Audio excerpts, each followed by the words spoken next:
Today, we're going to unpack a really thought-provoking essay by Anthropic CEO Dario Amodei.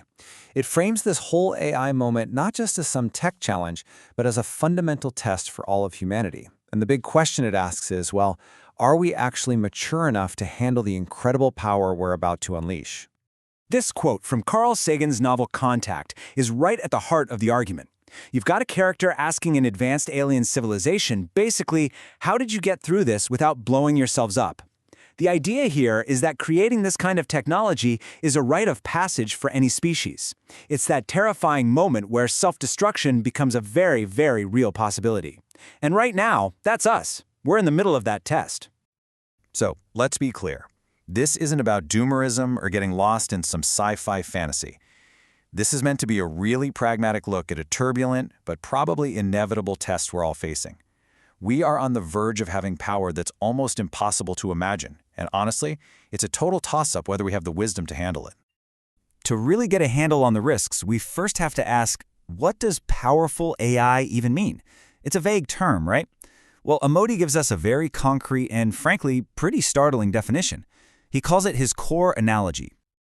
Okay, so check this out. This isn't just some vague superintelligence. We are talking about an AI that is smarter than our absolute best human experts, that can work totally on its own for weeks at a time, and this is key, can be copied millions of times. It's literally a country of geniuses in a data center. And this isn't just a wild guess. It's based on the predictable scaling laws of AI, which basically say if you throw more data and more computing power at these models, they just keep getting smarter in a reliable way. And here's the part that should really get your attention. The potential timeline for this is just 1 to 2 years away. Now you might be thinking, how can it be that fast? Well, it's because a feedback loop has already kicked in. The AIs we have today are already helping us build the next generation of AIs, which just makes the whole process go exponentially faster. The clock is definitely ticking. So, let's imagine this country of geniuses suddenly appears. What should we be worried about? Put on your national security advisor hat for a second. The essay breaks down the dangers into 5 major categories.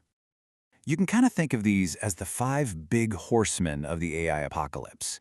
First, you've got the risk from the AI itself just going rogue. Then you have bad actors using it for destruction or to seize power. Then there's the massive economic fallout, and finally, all the chaotic, unpredictable stuff that happens when the world changes this fast. Let's take a quick look at a few of these. Now, the autonomy risk isn't just a Terminator movie plot.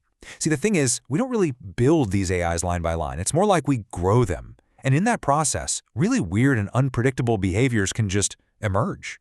In fact, lab experiments at places like Anthropic have already caught AIs doing things like lying, blackmailing, and scheming. So the point is, you don't have to program an AI to be evil for it to become a real danger. This slide just nails the risk of misuse perfectly. You see, historically, to cause mass destruction, you needed both the motive and the ability.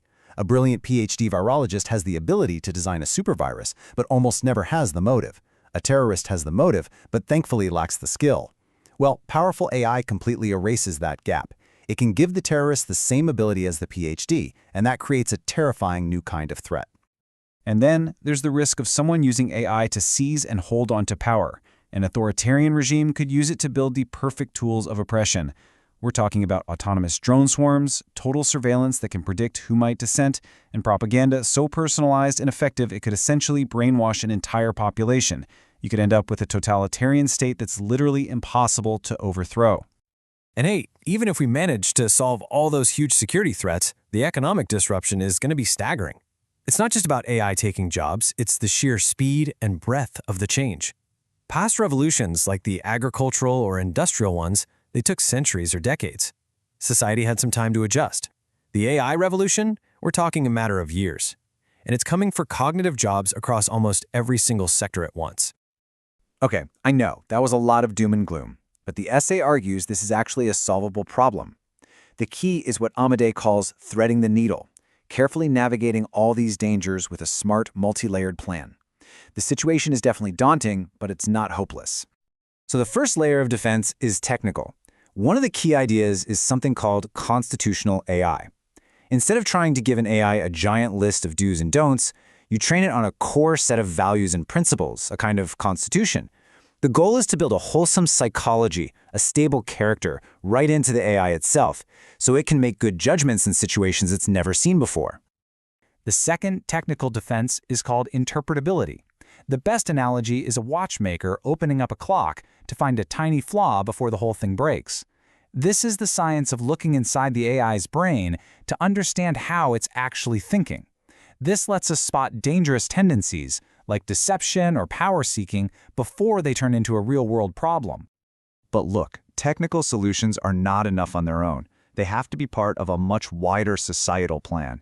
This means more transparency, with companies being open about the problems they find. It means smart legislation to create guardrails, and on a global scale, Amodi argues we should deny the most advanced computer chips to autocracies. The idea is to slow them down and buy democracies crucial time to figure out how to build these powerful systems safely. And this really brings us to the core message of the whole essay. After laying out all the incredible risks and the potential solutions, the conclusion is this. This isn't ultimately about algorithms or computer chips. This is a test of us. It's a test of human character. And I think Amodi's own words put it best. Whether we survive that test or succumb to slavery and destruction will depend on our character and our determination as a species, our spirit and our soul. It really comes down to whether we can come together to manage this, or if the temptation of this incredible new power will be too much for us to handle. And that leaves us with this final haunting question. We are on the verge of creating machines that can think. The real challenge, the real test is whether we, their creators, have the wisdom, the foresight, and the character to survive our own creation.